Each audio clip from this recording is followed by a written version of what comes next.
My name is Robert Kembel, and I was chair from 2015 to 2017. So I served 2 consecutive years as chair because there was a lot of corrective work that needed to be done. Started in Arlington in like '05 with work on this big, beautiful project called Meridian down on the river.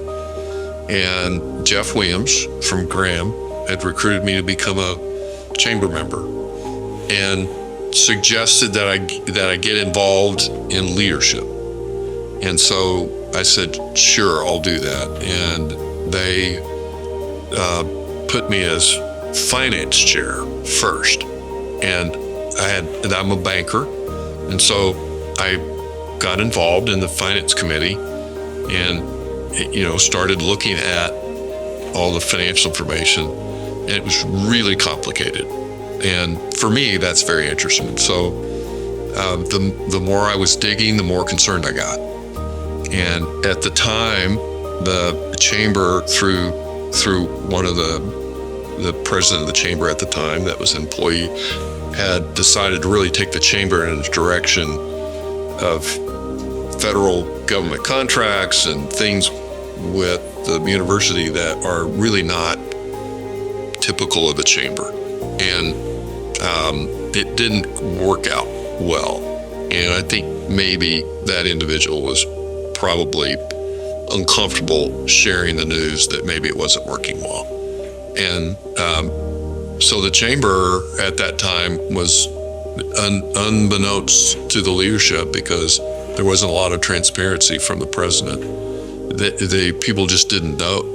And being an old banker and used to snooping around complex financial things, to me, it had all the kind of signs of uh-oh. So after my first day of being involved with the chamber, I called Jeff Williams and I said, what have you done to me? And I don't have time for this. And he said, what are you talking about? And I said, we have a potential train wreck on our hands with the chamber, because these numbers don't make any sense and there's a cash block. And there were probably a couple other people from, like a gentleman that ran the hospital and was involved with the hospital on the finance committee, was pretty vocal that he was concerned. But the president always had a good explanation. And so that's probably plenty of detail about all that. But so then I became chairman of the chamber, and it was really obvious that it was time to restructure the chamber. And we got real clear transparency around the financials and started presenting those to the board and redid all that with the help of the staff. The staff was amazing. And the president at the time just got in over his skis and put a lot of pressure, I think, on the staff, made them stressed out. And so it didn't take long, once you get transparency, and we put a new team. There was some credible. Kelly Kernett stepped up and became interim president of the chamber, and he had a law firm. And so everyone in Arlington rallied the city. Trey at the city, it's like, we were having some issues. And so the reason I served 2 terms was it took two years to clean everything up. And without question, and Michael Jacobson will love to hear this, probably the most significant thing we collectively did as a group was to interview and find a new leader of the chamber. And Michael, we made a great decision. Michael and the team and the chamber is amazing. The chamber is what we all dreamed it would be. It is significantly influential in developing policy and advocating smart policies on behalf of local business owners in the region. It's one of the few chambers that gets people to collaborate across chamber lines, multiple chambers together, going to Austin, advocating on behalf of our citizenry and our institutions here that make this place go. And so I was really honored to get to be serving with a group of men and women that took the chamber from what was a very difficult period where cash flow was tight and the staff was under a lot of pressure. And I think we relieved the pressure and restructured everything. And the chamber is financially one of the top chambers in the nation. I heard the other day, we got within a half a vote during COVID of being Chamber of the Year nationally. So we've come a long way in a very short period of time. And I think the most important lesson is the chamber is no different than any successful business. It all comes down to the people and the culture and the leadership having the fruit. Well, I call it the fruits of the Spirit. I call it biblically, people that are mature and wise develop love, joy, peace, patience, kindness, gentleness, self-control, humility, these qualities that you hope as you age and the Lord tenderizes you, you develop those qualities. And there were groups during that period, there were leadership in this community that rolled up their sleeves and gave unselfishly of their time to put the chamber back on a sustainable path. And Michael joining the chamber was instrumental in the start of healing the process for the staff and for the membership. There were a lot of hurt feelings because there were people that probably saw the issues and were just in their own way, didn't know how to say it. And so they left, they drifted away from the chamber because they felt like they weren't being heard. They've all come back and it's just cool again. I loved it. And I thought it was a really cool season because it was, the work that we did collectively as a group was significant.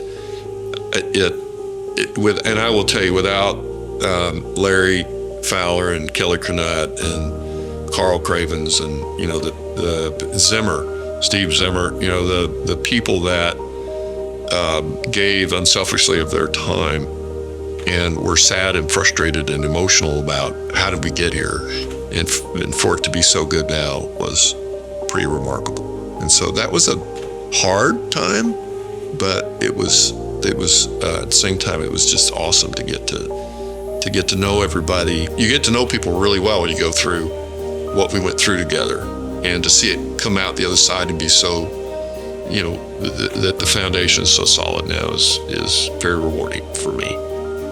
Being a part of stabilizing the organization and getting to know, what's wonderful are the old families in Arlington that, the Maritzes, and to see the Cravens and Kernuts next generation step up and continue the legacy of those families. And we still have these families and they're still pouring into this community. And to welcome, the one thing that's so great about Arlington is if you have a good idea and you come to this chamber and this body of business community, and regardless of whether you're from this community or not, if you have a good idea and you can convince the people in leadership in this city that your idea has merit, they will listen to you. You know how rare that is? That is so rare and so wonderful that we started our business in Arlington in 2012 with $1,500, and because of the support that we got from the council and the chamber and the people here, we now manage a portfolio of $500 million worth of assets, and all because people said yes. That's a good idea. We'll help you. Who does that? What community does that? That wouldn't have happened in a lot of communities around here where, there's a little more protective. And I think what makes Arlington able to move so fast is that, anybody with a good idea, bring it. Let's go. Old money, new person, young person, old person. If you got a good idea, you got opportunity here. There's no excuses. And I love that about this place, and it's why we're still here. The the business community here and the faith community with Mission Arlington, which is our Temple Mount, it's remarkable. The collaboration is remarkable and unheard of, frankly, I think. So yes, I am the shepherd of Viridian. I am the person the Lord said, yes, you can do that. I've saved this piece of ground since God created the earth for you to get to co-create with me. That's how I feel about it. It's a complete miracle. Viridian doesn't happen. Viridian is an ecosystem that was a complete experiment of a pattern book on how great communities used to be built without gates, without segregation of people by income level, where the environment was appreciated and wrapped, and where it was a sustainable community over a long period of time. And to get to apply that theory that happened long before I came on, I just got to grab it and run with it. To take that vision and work with all these talented people across the country, California, Denver, certainly the Texas Metroplex, and capital from all over the place, retirement systems and universities, and for all that to pour into this experiment was remarkable. And now it is a unique show place that people have come from as far away from Japan actually to study what we did there. And because it doesn't segment people by income level, it's multi-generational, so you have grandparents and kids, and and people are on their third, fourth. We have one couple on their fifth house in Viridian. Since we've started the development, they started out in the town where they just keep moving up, doing different things. This land was broke in the 80s during the S&L crisis, and it's now a $2 billion community. It's the third wealthiest zip code. That was not the goal, by the way. It just happened. The third wealthiest zip code in North Texas in terms of household income. We had more PhDs and MBAs and that education level of folks that decided to live there. And it's a very odd location. It's an interesting dynamic when we found it. And people thought we were crazy for doing that. And Jeff Williams brought us and suggested we look at the site years ago. His firm, Graham, had kept the permits going. And he took me by the hand and walked me through the council and introduced me to people here. And, it was a lot of hard work convincing everybody to give us a shot. But it worked.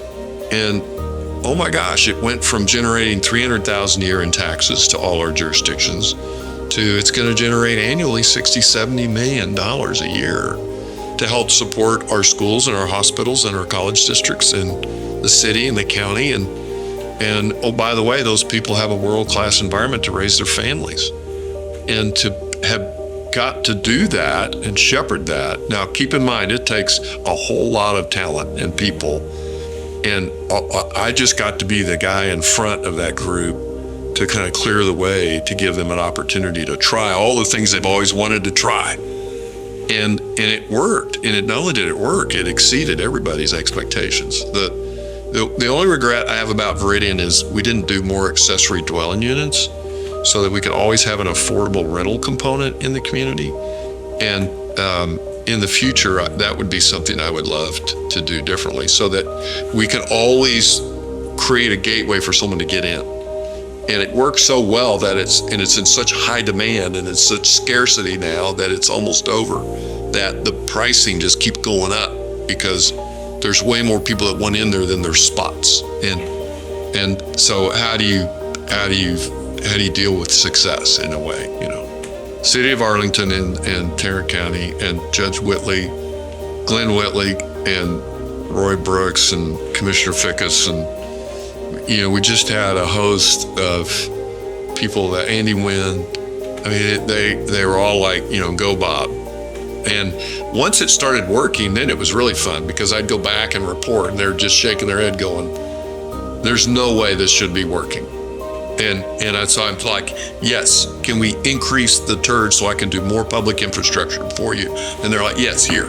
you're crazy, and it worked. And yes, here, go and do more. And once again, it's like I couldn't believe it that they would let me do that. And it's just been great. And I will tell you, it's provided a nonprofit we have well over 100 families. We've been doing that for 10 years. Our kids are going to getting wrestling scholarships, and one boy's at West Point this year, freshman at West Point, 4-time state champ. We're because they said yes, we committed to pour back into this community, and we're expanding. We're ministering into, we're helping children in Pope. We're hoping to go into Webb Elementary and take kids that just need more time and guidance than what a single mom can always provide. And so we come along and help them. Well, all that was because Arlington said yes. And we committed to this community that if they would help us, we would pour back into it.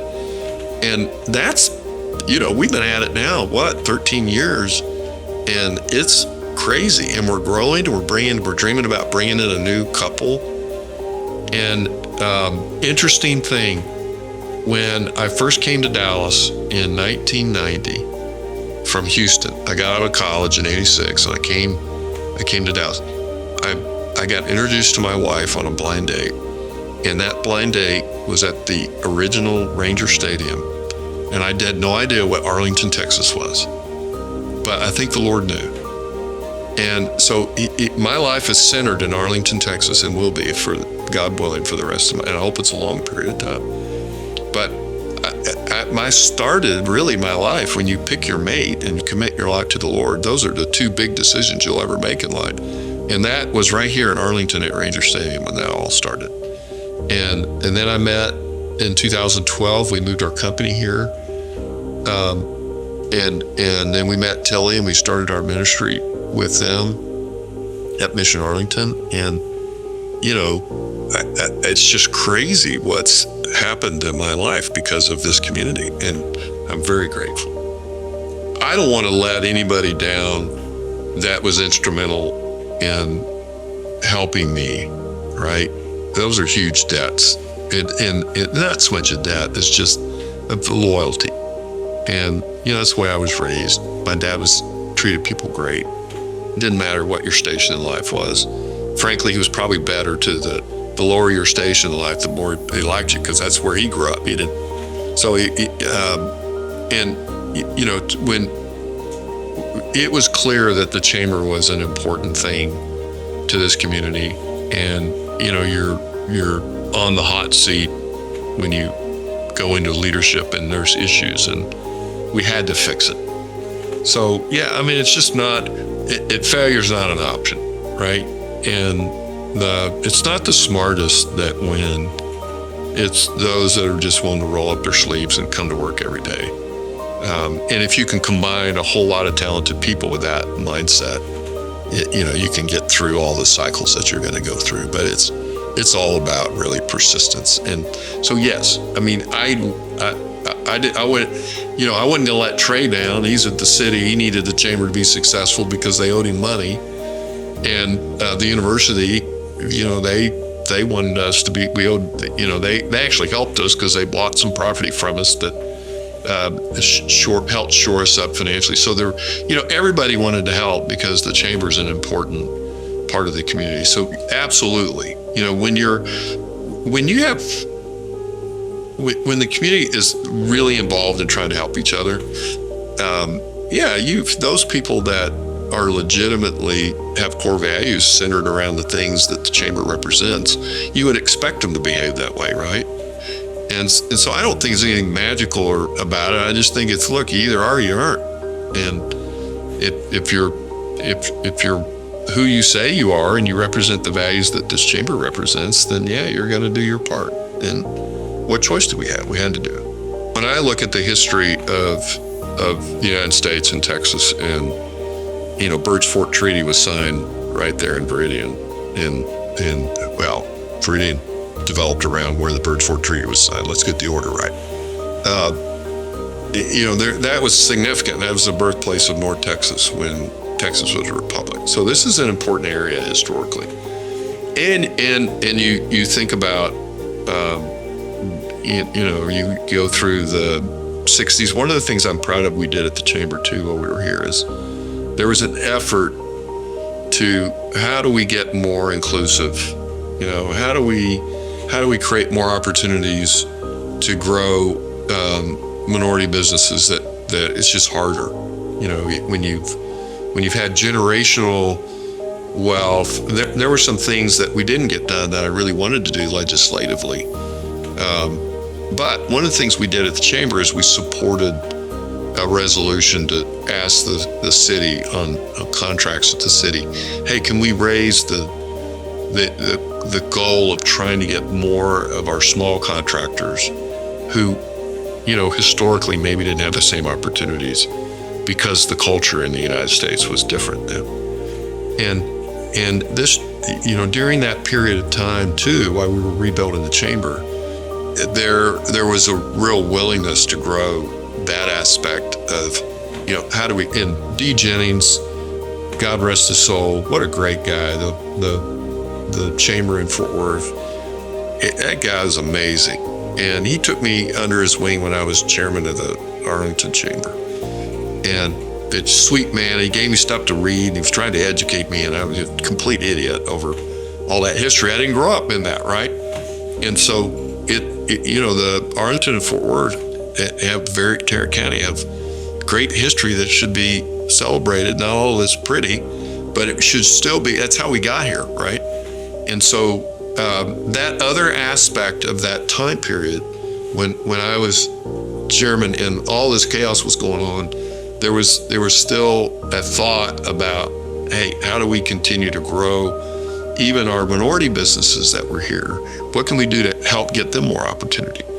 And I have ideas about that too. And I think that was successful too. And those ripples are still growing. So that's another piece I think that is pretty cool. If you're collaborative, and I will tell you, if you're collaborative, the collective is way stronger than one individual. And, at times, if you're pioneering things or you have a specific vision, there are times when you have to lead and step out and go, no, this is where we're going. But generally speaking, everything, there's a book somebody wrote called The Speed of Trust. Okay, together we succeed means embedded in that is there's trust. So if you have a great culture implies community means together. So if you have a great culture inside the Chamber, if you have a great culture outside as the businesses collectively come together here, and we're willing to invest in priorities that are important to us as a community, we can move the needle in a big way. Big things, big dreams. The entertainment district is a big dream. The people that got criticized for trying to make that happen years ago, because big things take 50 years. And people are impatient. They want it yesterday. So the whole time you're going through the long game, all the naysayers are having a field day until it happens, right? Believe it or not, we still have people that bridge will never work.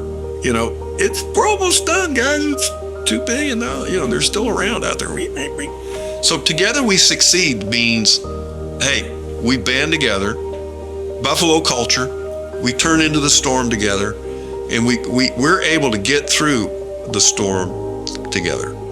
And, I wouldn't have survived what I went through with Carrie without my family unit and this community, just loving on us through that really difficult period. And so, personally for me, Viridian became a place of restoration and rehab and hope.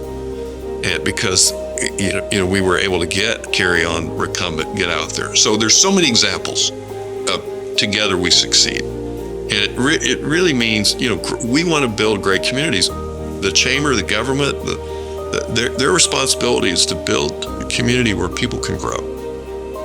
And we get in the way of that when we're divisive and selfish and whatever. But the bottom line is, if we should be building things where people can grow. They can grow their families, they can grow their businesses, and get out of their way, and the government can help that or it can impede that. And mark my words, this is very important. If our governments don't remember that they serve the business community, and they've got to work to help them be successful, and be proactive, not reactive.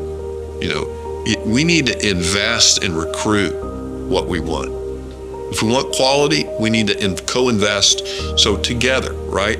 If the cities if Viridian is anything, it's an example that if we'll co-invest with each other, we can build things where the sum of the parts are much greater than if you make them go do it on their own.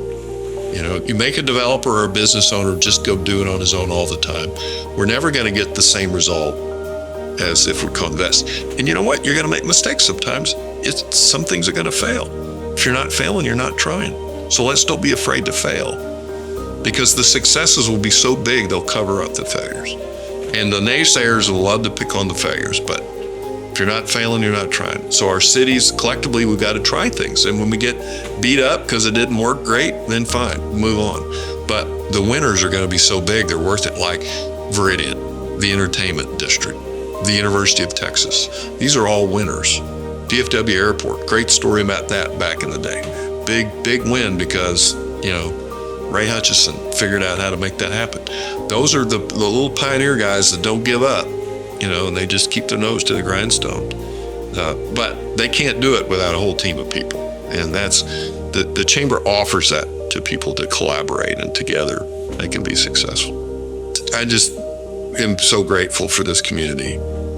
And I could never repay all the favor that we've been shown here, and it's sweet.